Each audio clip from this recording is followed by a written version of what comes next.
What's up, everybody? This is your Chief of the Blue Blurs, Gamer Blake 90, presenting you with another Sonic Fan Game Showcase video. Right here, we have the render of Sonic as is seen in Sonic 3D Blast for the title screen of Sonic Hoshi or Hoshi? I don't know exactly how you say it, but you know what? We're gonna go with Sonic Hoshi because whatever. Also, I keep forgetting. It doesn't let me use the controller until I get into the game itself. I actually use the keyboard right now. Kind of awkward, but oh well, I'll deal with it. So for today, we'll be playing through a demo build for Sonic Hoshi, which is another entry for Sage 2022, and unfortunately that ends today, but all of the stuff that was sent over to this year's Sage will still be available to download and play, and I'm gonna make up for lost time, because I'd planned to spend this week covering content for Sage, and then of course I had to focus on Frontiers because Sega was like, you know what, we're gonna make you focus on Frontiers all week because we're gonna drop some bangers for you, and you're gonna like them. And yes, I do like them. Vandalize and I'm Here are, oh my god, those are godsends. Give them a listen if you haven't yet. But for today, we'll be focusing on Sonic Hoshi by Nico Switch and Spooky Guga, and we have here a quick little character select for either Sonic or Tails. Just these two are playable, as this game picks up where the ending of Sonic 2 left off. And I'll talk a little bit more about that in just a second, but for now we're gonna go with our man Sonic, because if he can't do it, then no one can. Well, Tails can do it, but that's besides the point. We got here a quick little tutorial for the Star Dash, which replaces the Drop Dash, Super Peel Out, and Insta Shield. And it's pretty good. It basically behaves like an air dash. When you double jump while holding the stick in any direction, you'll zip mid-air in that direction. And it's a pretty nice move, but it does come with a cooldown in between each use of it, and you'll know the cooldown ends from a visual effect, which you'll see in a second. But first, we're gonna watch this cutscene right here, where Sonic jumps the Death Egg robot and then goes skydiving from the Death Egg in outer space. One of life's greatest mysteries: how can Sonic breathe in space? The only game that directly challenges this is Sonic Robo Blast 2, where they're like, nah man, you gotta suffer the consequence of being in outer space like everybody else. Great game, by the way, please give that a look. And so with this one, Sonic Hoshi. We'll start with the Spring Shore zone, and where we're at right now is, if I remember correctly, the Starshine Island. There's been a recurring theme with Sonic and Stars lately. First there's Sonic Frontier with Starfall Islands, then there's Sonic and the Fall Star, which is another spectacular fan game, and now there's this. What is going on here? But yeah, here we go with Spring Shore Act 1. If you're wondering, this demo only comes with 4 playable stages. 2 acts each of Spring Shore, and what was it again? Oh yeah, Mystic Mine. And they're pretty fascinating level designs, really fun to play around with. But I was just talking about the Star Dash a bit ago. There it is right there. That's how it looks. And that there is the Spike Shield. And for a second there, I was afraid it wouldn't let me use the Star Dash now that I pick it up, but it will still let us use it, which is nice and all. But whenever you see that shine around Sonic after using the Star Dash, that means that you can use it again. It's there to basically mark a cooldown period. And really cool of them to design it that way. It keeps us informed. And it forces us to critically think before using the move. And it will be especially useful in certain situations, some of which I'm hoping to demonstrate in this video. As for this game, picking up after Sonic 2, this is basically an after the sequel style fan game right here, as what's happening is, when Sonic and Tails beat Eggman and escape the Death Egg, Metal Sonic pulls a Knuckles and smacks all the emeralds out of Sonic, and then crashes a tornado, making them land on Starshine Island. And I like how, right as I was talking about that, we come to a special ring. Secret Shrine Zone this apparently is, but there are no special stages here. Maybe they aren't ready to be played yet or something like that, I don't know, but what you do is, you bring 50 rings here, and every time you do that, it seems to cause a star-powered effect. Like that right there, it was missing one of its 5 points. I guess whenever you bring rings here is to whittle away that star or something like that, and when you finish it all up, it unlocks something? I don't exactly know. I don't think this was ever specified, or I'm blanking on it right now. But either way, there are no special stages that are playable here. You just come to that mysterious little shrine where you unlock some kind of star power or something like that. I don't know exactly how that works, but ah well, let's get back to the here and now. Spring Shore Zone, Act 1, and yeah, this game's pretty cool. Controls like how you would expect a Sonic game to control, and that's always key here. You want the physics to be as Sonic-y as they can be expected to be, really. And the movement here feels great. The abilities, including the Star Dash, they all feel great to use. And even though it is a short experience, as look at this, we're already here at the Act 1 mini-boss, it's a pretty fun time. I recommend that you download this if you haven't yet. And, yeah, get right to the Act 1 mini-boss. The game is not wanting to screw around and wasting time, and you know what? I respect that. This right here is sort of a two-phase boss. What you do here first is make it crash and land after avoiding its attacks. And, by the way, the Star Dash is very useful for getting out of the way of fire like that right there. That's one good use for it. And it's helpful for closing the distance and helping you maintain your offense, but right there, I kind of just messed up there. As can be expected of all YouTubers who showcase games, they're never safe from the danger of messing up. And you'd think with how often I play Sonic games, I'd be safe from that. Evidently not! But that is it for Act 1 of Spring Shore Zone, and I won't lie to you, the way I'm having to play this game right now is kind of awkward, as I'm actually playing on the smallest window size possible. Not because I want to, but because the game won't let me resize it. So I'm having to keep the screen on OBS in order to actually play this game, which is kinda challenging, but oh well, I've dealt with worse. And you're wondering, although it's described like you can change the window size, the only thing I've been able to do is set this game to full screen, but every time I do that, the game just starts lagging on me, so that was off the table. I therefore had to resort to this, and trust me, it ain't fun. But it's worth it. For a game as fun as this, and you've only just seen the first act, there's gonna be a little bit more to come, hopefully in the finished build. So what we have here right now is plentiful as it is, which is great. So Spring Shore Act 2, and yeah, you can always see in the Sonic sprite here that it sort of starts the transition to Sonic 3. Like, it contains shades of the Sonic 2 design, but you also see shades of the Sonic 3 design also, which is fitting because, again, this is an after the sequel style fan game, so it's very well designed in my opinion. Looks really nice. Now, as far as how Tails controls, I would assume he controls as Tails always controls. He's got the flight, and I don't think they've given him any other abilities. In fact, when it comes to fan games like this, if ever any new abilities are given out, they're usually for Sonic. Poor Tails and Knuckles. But I might just give an idea to any developers out there watching this video. Hint, hint. Not that I'm complaining though, Sonic is my man, so I'll take any new ability that he gets for sure. Now, I remember finding a special ring in this stage, but where's... Oh, there it is, right up there, just as I say it. It's like I willed it into existence. That is awesome. We're gonna need the slopes right here to get up there, and oh, it's faded out. Whoops. Okay, we can't go in there. Bummer. That's alright, though. There may be others out there that I haven't found yet, I guess we'll have to see. And, if I'm right, yeah, these days are kind of short. We're actually here at the second act boss already. That's a little bit insane. And Sonic here is out here flexing, and then Eggman's like, nah, you're gonna hold this L, and you're gonna like it. Only, Eggman, you got that the other way around. It's only you that holds all these L's. Okay, so what we have here is, a ball that likes to bounce all over the place, basically. First, you gotta whittle away those bumper shields, and then when he starts bouncing like that, you can then attack him, but be careful, because the after effects of his bouncing generate shockwaves, and those can hurt you, so be sure to move around them while you are playing this boss, and, well, and trying to get bombed either, like I just now did. Come on now. It was a near perfect demonstration, and I go and botch it. That's just ridiculous. But, whatever.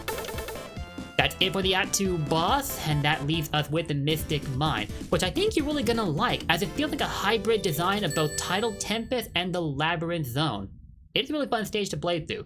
The only, challenging part of it, I feel, is the second act boss, but we'll get to that later on. Yo, look at this though, look at this.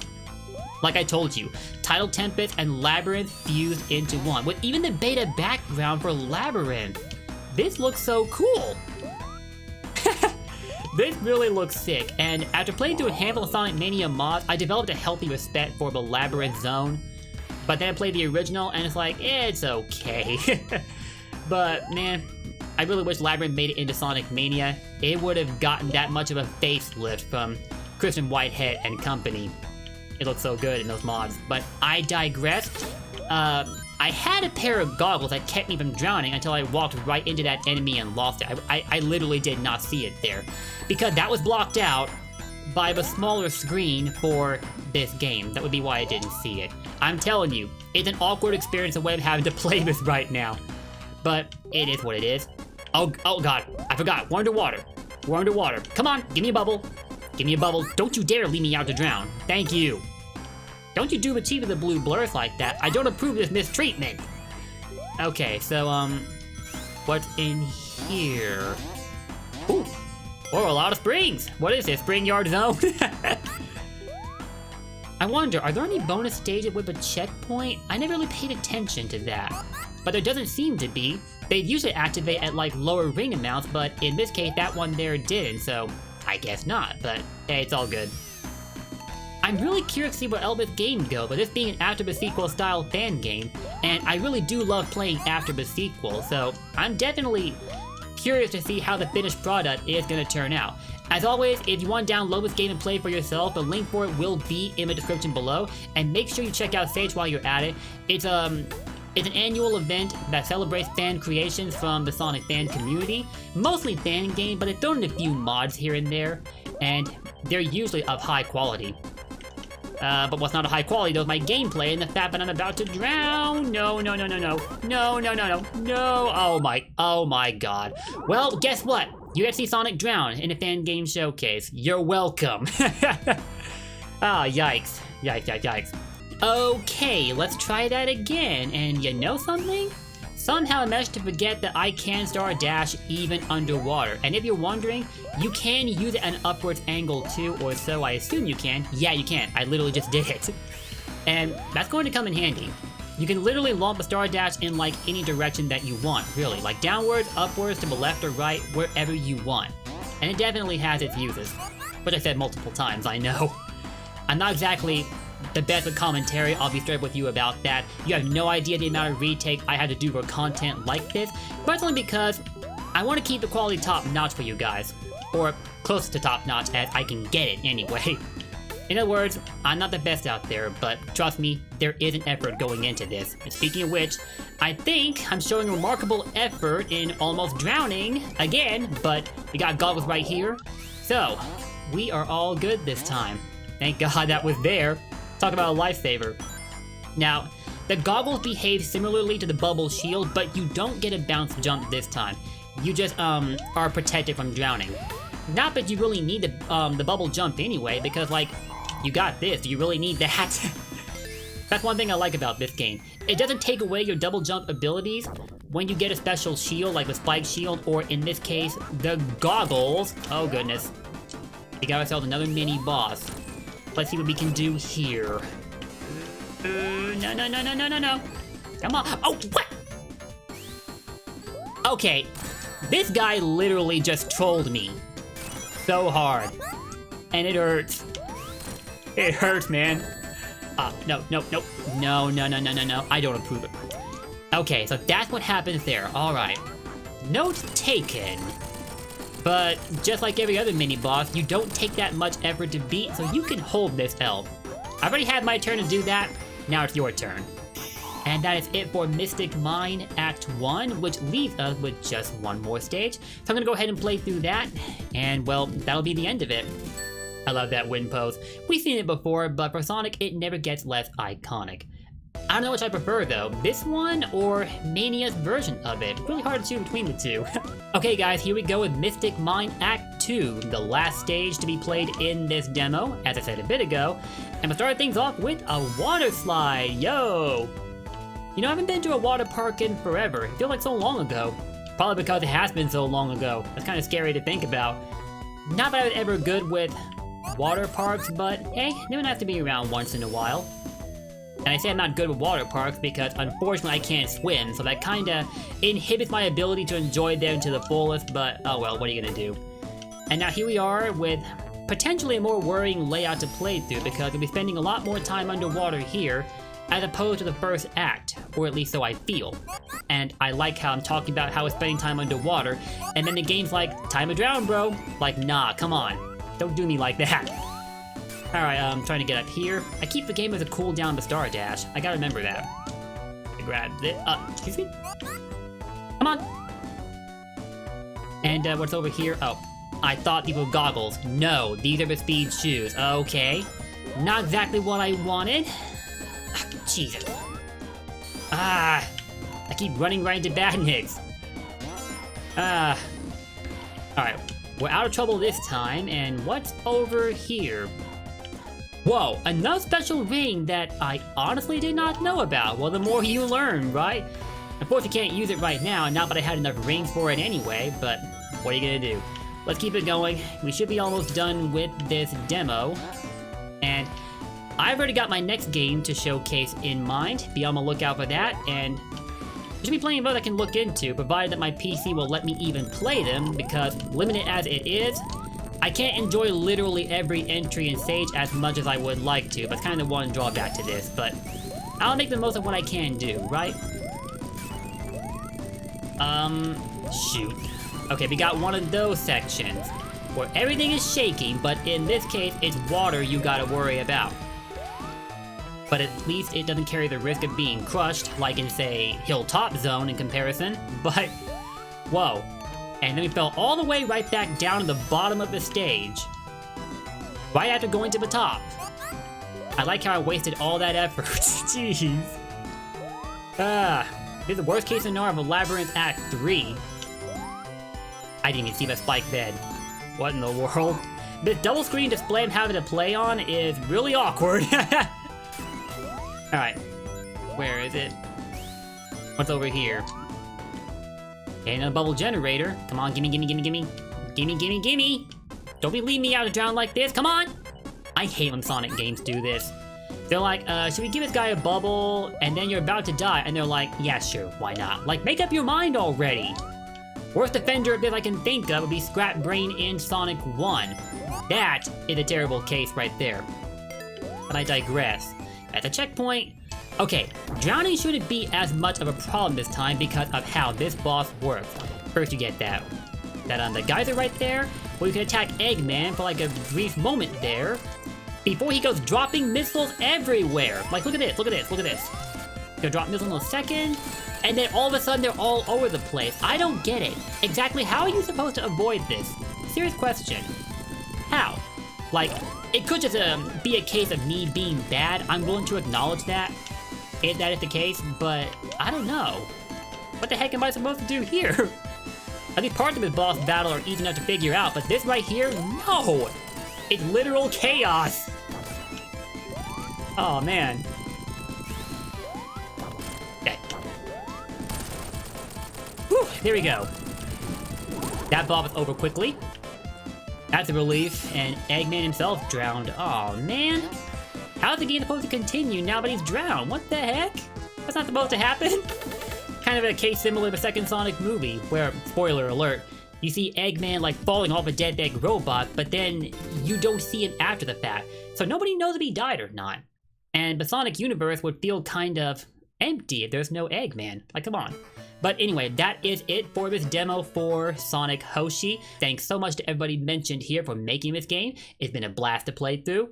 If I had to give any criticism, it would be how the Act 2 boss is designed. Might want to look into that part, all the falling missiles, as I don't know what you're supposed to do about that. If it is a case of me being bad, feel free to let me have it. But if not, well, something to think about. But this is just a demo, which obviously means this isn't the final build. So there is that to consider.